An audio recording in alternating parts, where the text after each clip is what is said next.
بسم اللہ الرحمن الرحیم۔ السلام علیکم ورحمۃ اللہ وبرکاتہ۔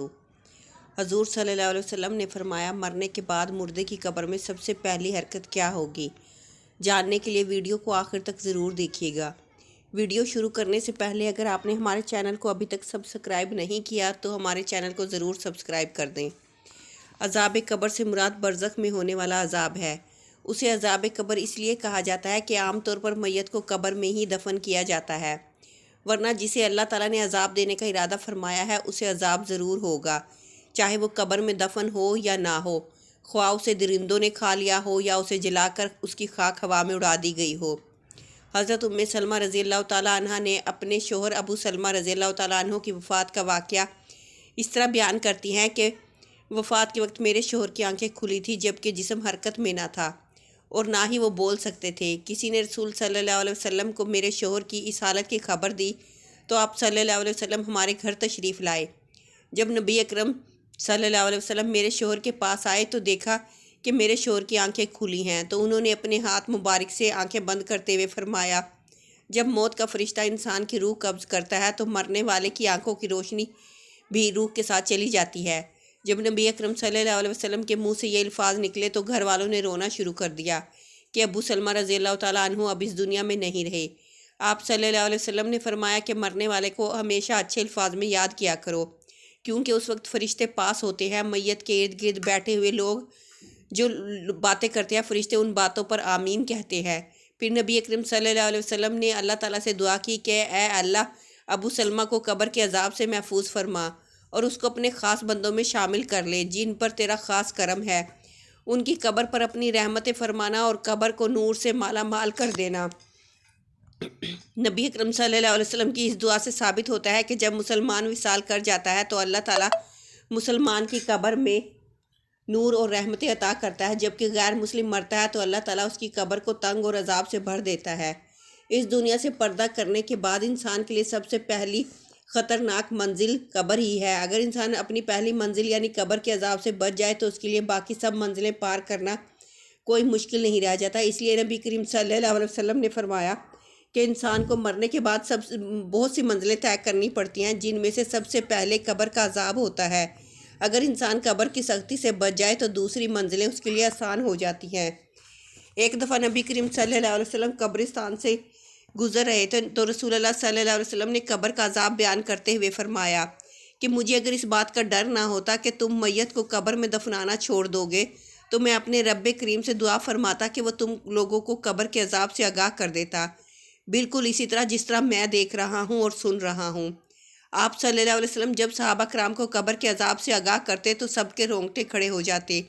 حضرت محمد صلی اللہ علیہ وسلم کا فرمان ہے کہ مرنے کے بعد قبر انسان کی پہلی سیڑھی ہے۔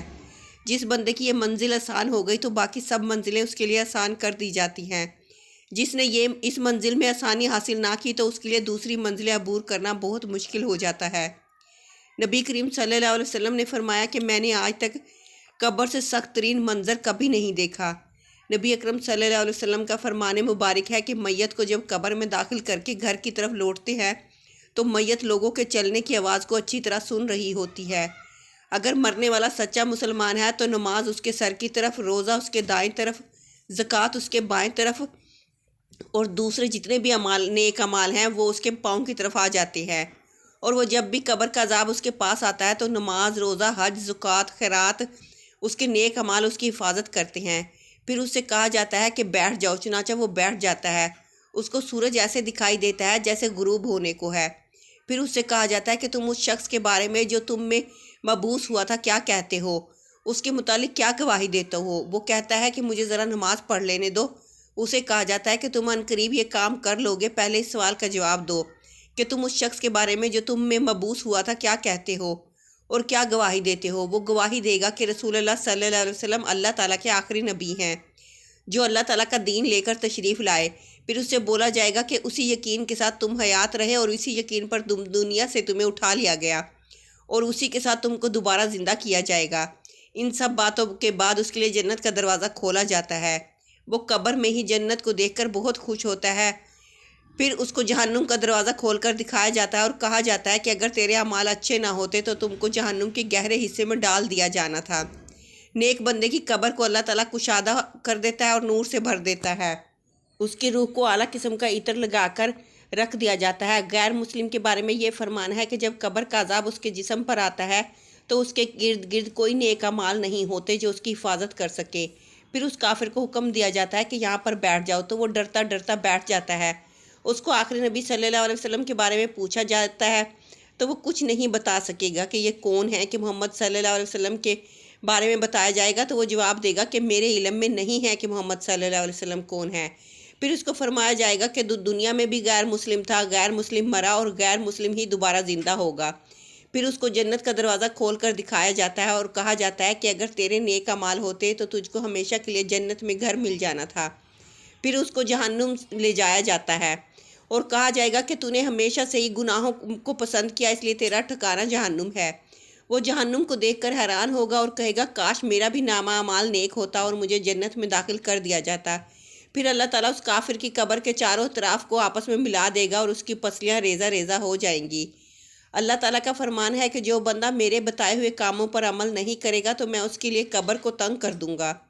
حضرت ابن عمر رضی اللہ تعالیٰ عنہ سے روایت ہے کہ رسول اللہ صلی اللہ علیہ وسلم نے ارشاد فرمایا، جب انسان کا انتقال ہو جاتا ہے تو اس پر صبح و شام اس کا ٹھکانہ پیش کیا جاتا ہے۔ اگر وہ اہل جنت میں سے ہے تو جنت والوں کا مقام، اور اگر اہل جہنم میں سے ہے تو جہنم والوں کا مقام اس کو دکھایا جاتا ہے۔ پھر کہا جاتا ہے کہ یہ تیرا ٹھکانہ ہے یہاں تک کہ اللہ تجھ کو قیامت کے دن اٹھائے گا۔ اسی طرح حضرت عائشہ رضی اللہ تعالیٰ عنہ سے روایت ہے کہ ایک یہودی عورت ان کے پاس آئی اور اس نے عذاب قبر کا ذکر کرتے ہوئے حضرت عائشہ رضی اللہ تعالیٰ عنہ کو دعا دی کہ اللہ تعالیٰ آپ کو عذاب قبر سے بچائے۔ حضرت عائشہ رضی اللہ تعالیٰ عنہ نے رسول اللہ صلی اللہ علیہ وسلم سے اس بابت سوال کیا کہ کیا واقعی عذاب قبر ہوتا ہے؟ تو رسول اللہ صلی اللہ علیہ وسلم نے فرمایا جی ہاں، عذاب قبر برحق ہے۔ حضرت عائشہ رضی اللہ تعالیٰ عنہ فرماتی ہیں کہ اس کے بعد میں نے رسول اللہ صلی اللہ علیہ وسلم کو ہمیشہ دیکھا کہ ہر نماز میں آپ عذاب قبر سے پناہ مانگتے تھے۔ حضرت قتادہ رضی اللہ تعالیٰ علیہ رحمۃ اللہ علیہ فرماتے ہیں کہ عذاب قبر کے 3 حصے ہیں۔ 1/3 عذاب پیشاب سے نہ بچنے کے سبب، 1/3 غیبت کے سبب اور 1/3 چغل خوری کے سبب ہوتا ہے۔ اللہ پاک ہمیں قبر کی سختیوں اور عذاب سے محفوظ رکھے، ہمیں قبر میں نبی کریم صلی اللہ علیہ وسلم کی پہچان نصیب فرمائے، آمین۔